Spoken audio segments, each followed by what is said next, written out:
Salve galera, beleza? Aqui é o Yuri e só para avisar vocês que esse vídeo aqui é uma continuação de um vídeo que eu e o Felipe já gravamos anteriormente, que fala sobre veganismo popular e veganismo liberal, como diz o título, né? Então eu aconselho vocês que vão assistir esse vídeo de antes, porque é muito importante para toda essa construção que a gente faz. Também se inscreve, dá o joinha, dê esse apoio pra gente, ativa o sininho e vamos dialeticar.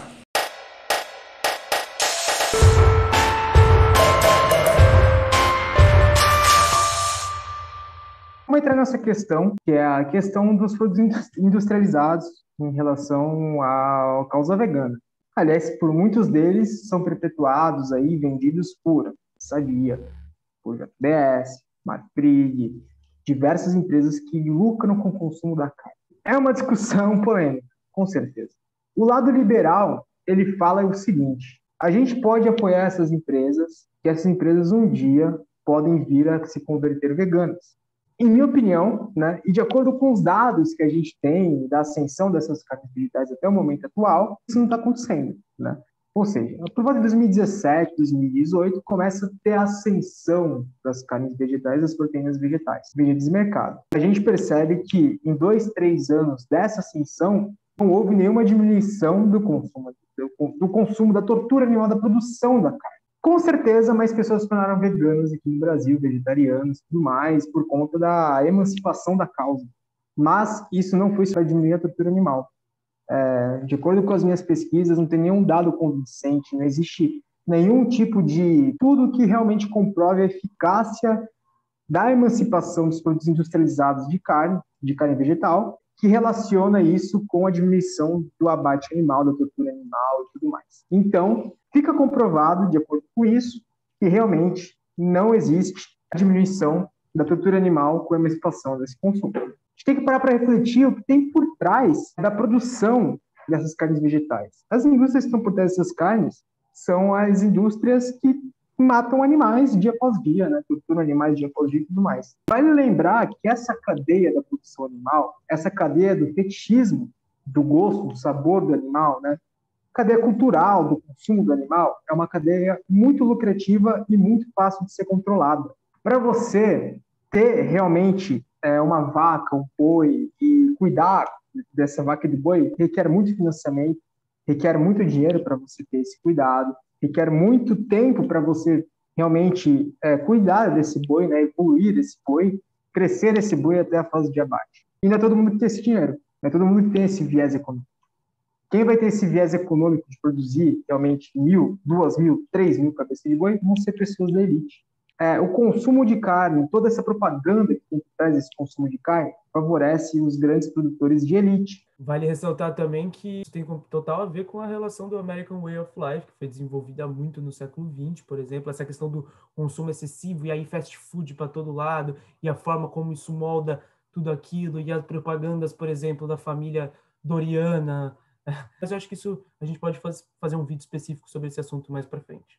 Então, toda essa propaganda, né, esse controle realmente do consumo populacional em relação à carne, é algo que é muito lucrativo e muito controlador.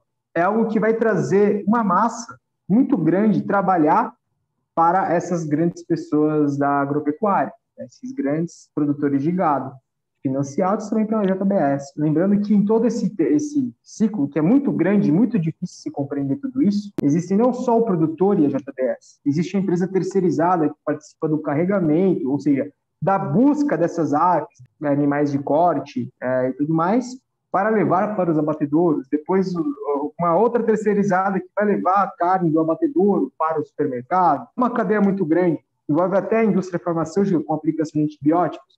Temos realmente uma escala muito grande de uma produção que é de fácil controle para as pessoas da elite. Eu realmente duvido muito que exista essa mudança, né? Essa mudança que a indústria realmente da carne vai querer trocar toda essa cadeia produtiva de controle e trazer, então, uma nova cadeia ambientalmente e eticamente e socialmente correta. Para mim, isso é surreal, exatamente porque a forma do jeito que está é confortável, é muito mais lucrativa. E exatamente por isso que a gente percebe que não existe, no momento, essas carnes vegetais dessas grandes empresas sendo vendidas a preços acessíveis. Ou seja, Essa visão de veganismo é sim elitista. É sim elitista. Se você ir para uma periferia e perguntar para as pessoas, fazer uma pesquisa com as pessoas que lá vivem sobre você compraria realmente um hambúrguer, uma carne vegetal que custa 25, 30 reais? Obviamente ela vai falar que não tem condição para isso. Para pessoas que não são da elite como eu, como o Felipe, já é algo meio surreal. E vale lembrar que tem aquela questão de que quanto mais se compra esses produtos, mais os preços tendem a baixar. Aí eu levanto 2 pontos. O primeiro, já não é de pouco tempo que esses produtos vêm sendo vendidos, né? Eles já vêm sendo vendidos há muito tempo e o preço não abaixou. Segundo ponto, vale lembrar de que uma boa parcela do consumo, realmente, da circulação de renda aqui do nosso país, vem da periferia. Essa periferia que olha para esse produto de propaganda já mais de viés elitista e se afugenta dele, não se aproxima. Então, tem muitas pessoas do veganismo liberal que falam que essa visão de veganismo, essa visão das carnes crescendo, a ascensão dessas carnes vegetais, é algo que aproxima as pessoas da causa.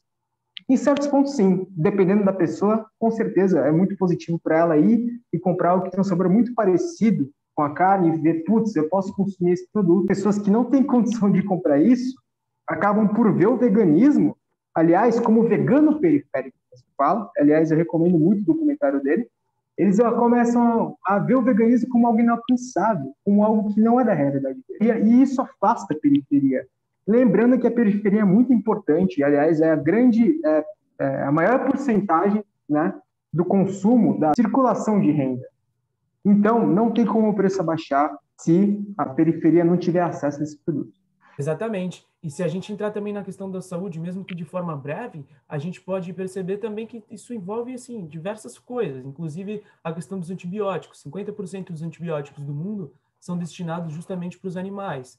Assim como a gente tem a questão das superbactérias, que conforme vão surgindo antibióticos cada vez mais fortes, por conta de um local insalubre ali que o animal vive, surgem vírus, surgem bactérias, os bichos estão machucados, presos nos locais próximos. Inclusive tem toda aquela questão da imunidade de rebanho, que foi muito dita pelo Bolsonaro, isso é muito aplicado na indústria da carne, justamente porque você tem uma contaminação que ocorre por conta de um ambiente insalubre e de diversos animais vivendo num local extremamente apertado. Custa muito caro para você vacinar todo mundo, por exemplo, então vale a pena que todos os animais se contaminem com o vírus ou com a bactéria. Alguns vão morrer nesse processo, como o Bolsonaro disse. Não tem problema nenhum, não é mesmo? Isso foi atribuído para a questão do Covid, na realidade, que é uma problemática gigantesca. Uns vão morrer desses animais no processo, mas os outros todos vão, por exemplo, já estar com os vírus ou com a bactéria e aí não vão precisar serem vacinados, que é muito caro vacinar todos os bichos, dependendo do local que isso se aplica. Então, esses antibióticos, por exemplo, que não fazem nem um pouco de bem para o ser humano, estão sendo introduzidos e absorvidos pelos seres humanos no consumo da carne. Assim como, por exemplo, a OMS já falou, base no relatório da Agência Internacional de Pesquisa em Câncer, né, a IARC, e as carnes processadas, elas já estão classificadas no grupo 1 de carcinogênicos. O que isso quer dizer? Quer dizer que elas estão no mesmo patamar, por exemplo, prejudicial para a saúde da fumaça de óleo diesel e do tabaco. A Lúcia Mel fala muito isso, eu acho muito interessante, e é a realidade isso. A ciência fala isso. Você dá um processado, uma salsicha para uma criança, é o mesmo do que você dar um cigarro para uma criança, por exemplo, para se entender o absurdo disso. É considerado extremamente cancerígeno. No mesmo relatório, a gente vai deixar o link aqui na descrição, aliás, todas as fontes vão estar aqui na descrição. Cada porção diária de 50 gramas, por exemplo, de carne processada, ela já aumenta a chance de desenvolvimento de câncer de colo retal em 18%. Então, apenas 50 gramas. Então, é realmente complicado quando a gente fala da questão da saúde também, fora toda a gordura extrema que as carnes têm, que não fazem nem um pouco de bom, colesterol, doenças cardíacas e tudo isso, que tem inúmeras pesquisas de cientistas que dizem o quão mal isso faz para a saúde. Aí você pergunta, mas e a proteína? A proteína não deriva dos animais diretamente, porque ela é uma junção dos aminoácidos provenientes dos vegetais e os animais absorvem quando eles comem, por exemplo. Na própria alimentação deles, eles consomem isso e se transforma em proteína no resultado final. Então, digamos que assim, não faz muito sentido esse argumento, porque se a gente for para ver na própria cadeia, a própria proteína ela vem no consumo de plantas, por exemplo, e de aminoácidos. É interessante a gente entender isso para não cair nesse lenga-lenga de 500 anos aí que ficam repetindo, não, mas é o tipo de proteína, não sei o quê. A gente tem diversos grãos, a gente tem diversas fontes de proteínas, cogumelos, diversas, muito interessantes. Folhas verdes escuras. Exatamente, que não são caras, muito mais baratas do que carne e que tem quase o mesmo nível de proteína, por exemplo, do que a própria carne. Então, É importante a gente sempre pesquisar, né? E aqui também a gente trouxe uma outra pesquisa que foi feita pela Universidade de Oxford, liderada pelo Joseph Poor, do Departamento de Zoologia, né? E ele diz que, por exemplo, se a gente tirar os produtos animais de origem animal do prato, o uso agrícola global diminui em 75%. Isso é equivalente a uma área igual a China, Estados Unidos, União Europeia e Austrália juntas. É um estudo muito sério, foi publicado inclusive na revista Science. Eles utilizaram como base 40 mil fazendas em 119 países, analisando 40 produtos alimentícios, que significam 90% de tudo que é consumido no momento, né? E assim, carne e laticínio representa 83% da área cultivável do planeta. Isso é muita coisa. Enquanto a gente pensa que tem gente passando fome, enquanto a gente pensa que tem gente sem casa, a gente está usando quase 85% da área global do nosso planeta para gado e alimentação de gado. Obviamente, a gente não está tentando convencer ninguém a virar vegano, a virar vegetariano, não é isso. Mas sim só começar a estudar um pouquinho o assunto, porque quando a gente começa a ver e ir a fundo, inclusive no que a ciência diz, a gente já sabe que algo precisa mudar. E o crescimento populacional é um outro fator, assim, crucial para essa discussão, porque a gente tem pesquisas que falam que em 2050 ou em 2100, por exemplo, vão ter 11 bilhões de habitantes no planeta Terra, e se a gente já não está conseguindo alimentar 7, e não é por falta de alimento, e sim pela distribuição, como é que a gente vai conseguir alimentar 4 ou 5 milhões de pessoas a mais? Não vai ser dando carne, não vai ter como. Então, a gente precisa pensar nisso, porque o futuro realmente é a redução do consumo de derivados de animal. Exatamente. E essa redução tem que vir por trás disso todo um viés popular. Essa redução de consumo de carne, essa conscientização em relação às questões ambientais, a acessibilidade à informação, a acessibilidade aos produtos devem vir também para a plebe. Isso é muito importante. Em relação à questão dos processados serem cancerígenos, diversos pensadores, diversos pesquisadores e estudiosos veganos, no geral, compreendem que isso é proposital. É proposital. Geralmente, quem consome as carnes processadas são as pessoas também de periferias, pessoas que não têm um acesso tão fácil a carnes, digamos, melhores, que não são como o cigarro, né, como disse Felipe. E tem um termo específico para isso, que é muito interessante, que é nutricídio. Né? Nutricídio seria o quê? A forma em que as grandes indústrias pegam e perpetuam em sua composição doenças que as pessoas que se alimentarem desse produto podem vir a pegar. Como o câncer, por exemplo. Né? Câncer é um deles. Colesterol alto, pressão alta, diabetes. A gente tem diversas doenças que é de interesse das indústrias que as pessoas pegam. Se você pega as composições, por exemplo, dessas carnes novas que estão sendo produzidas, carnes industrializadas, leia, né, os ingredientes. É importante que você perceba que ali tem diversos ingredientes que fazem mal à sua saúde, né, que podem vir a te matar. Tomar conta da carne? De repente não, mas também segue os padrões nutricidas perpetuados pela empresa, pelas grandes indústrias. O Felipe tem um conhecimento um pouco maior sobre quais são esses ingredientes, né, da gordura hidrogenada, por exemplo, mas é importante que a gente pare para pensar no veganismo popular de fato, o que ele é. Tem pessoas que falam que o veganismo popular é feito de policiais veganos, a polícia é vegana. Não, não é isso. A gente quer fazer com que as pessoas compreendam que o veganismo pode ser muito além do que simplesmente, obviamente, e é muito importante, da defesa dos direitos dos animais. O veganismo pode ser a luta pela emancipação da periferia, pode ser uma luta contra a fome por maior soberania alimentar, pode ser uma luta por igualdade, pode ser uma luta por uma melhor distribuição de alimentos no mundo como um todo. Pode ser uma luta para o fim da crise climática e da crise socioambiental que a gente vive hoje em dia. Pode ser uma luta para que não surja uma nova pandemia futuramente. Pode ser uma luta para que todos possam produzir as coisas no seu quintal e colher do seu quintal e consumir. Obviamente, não tudo. Dificilmente você conseguir plantar arroz, plantar feijão no seu quintal, mas você pode reduzir muito sua conta no final do mês por conta de algo que você plantou na sua casa. E esse algo que você plantou na sua casa é algo que não tem agrotóxico, algo que não tem veneno, ainda mais agrotóxico na situação de governo Bolsonaro que a gente vive hoje em dia, que é um problema muito sério que a gente tem que lidar. A gente tem que ver futuramente quanto isso vai afetar na nossa saúde. Quanto isso vai afetar na questão da saúde pública, das pessoas que estão consumindo todos os legumes, como nós, né, de mercado hoje em dia. É muito perigoso. E o veganismo é uma luta também, pode vir a ser uma luta contra as grandes indústrias, contra as grandes empresas. ou seja, uma luta contra a exploração colonizadora, né?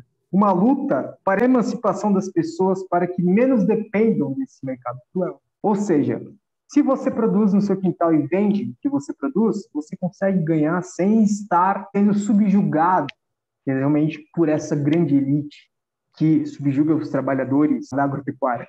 Que, aliás, vale muito a pena destacar, é uma área que tem muito trabalho escravo moderno, né? Aqui no Brasil, grande parte do trabalho escravo moderno está na agropecuária. Tudo isso deve ser refletido. Será que não chegou num ponto que o mundo já evoluiu tanto essa complexidade do neoliberalismo que a gente deve escalar o patamar por uma próxima definição de veganismo? De repente, a definição antiga pode continuar condizente por uma certa gama, mas será que essa certa gama deve descredibilizar completamente tudo isso que o veganismo popular defende? Porque, para mim, faz muito sentido essa questão de trazer causas sociais, as causas humanas, as causas ambientais, pro veganismo. E isso é uma luta contra essas carnes processadas, essas carnes industrializadas que estão surgindo dia após dia. Exatamente porque vai contra todo o viés social, porque é nutricida, vai contra o viés ambiental, porque continua sendo das empresas que destroem o meio ambiente, JBS, inclusive lucrando 778%, uma safra recorde, em plena crise de queimadas e de pandemia, aliás, né, ocorrendo no Brasil, com genocídio indígena por trás. Será que realmente é condizente o veganismo popular, liberal para incluir nessa discussão toda a periferia? Realmente inclui, realmente debate com essas pessoas ou exclui? Lembrando que a periferia compõe uma grande porcentagem do nosso país. Isso é de extrema importância de que eles entrem na nossa luta também. E para entrar na nossa luta, a gente precisa de valorizar toda a questão do legume, né? Do legume, do vegetal que você pode plantar e colher, às vezes do próprio fungo, né? E por isso que eu defendo esse veganismo popular. É por isso que quem é do veganismo popular defende a produção de orgânicos. É por isso que as pessoas que seguem esse veganismo popular defendem a produção de hortas comunitárias para que sejam distribuídas todos esses alimentos produzidos em uma horta, em uma comunidade, para todas as pessoas de forma gratuita. Ou que simplesmente consiga trazer pelo menos uma fonte de renda para uma gama de pessoas, né? Então, é esse veganismo que eu defendo. E, então, o veganismo liberal, ele acaba por se basear naquela definição de 1944. Um pouco além de 1944, por 1950, mais ou menos, que foi determinado pela The Vegan Society. A gente fala que o veganismo, de acordo com o possível praticável, você diminui o sofrimento animal da sua vida. Essas pessoas, elas falam também que você boicotar o produto que é vegetal de uma indústria que produz carne, é a mesma coisa que você boicotar, por exemplo, o arroz que você compra do mercado, já que o mercado vai utilizar desse dinheiro do arroz para comprar e investir no açougue. Mas existe um grande degrau aí, e a questão do possível e praticável deve ser refletida. Se para você, possível e praticável, está de igual para igual entre você boicotar uma empresa que produz uma carne de R$30 e boicotar o mercado, né, que você vai ter que comprar arroz, feijão, açúcar, café, coisas básicas do seu dia a dia, eu gostaria de conhecer a sua realidade, porque eu realmente não consigo viver sem o mercado.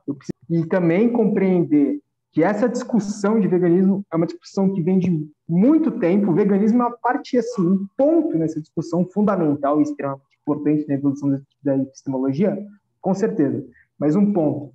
E esse ponto que vai trazer ramificações, que vai ter que evoluir de acordo com a evolução do mundo, senão a gente vira conservador.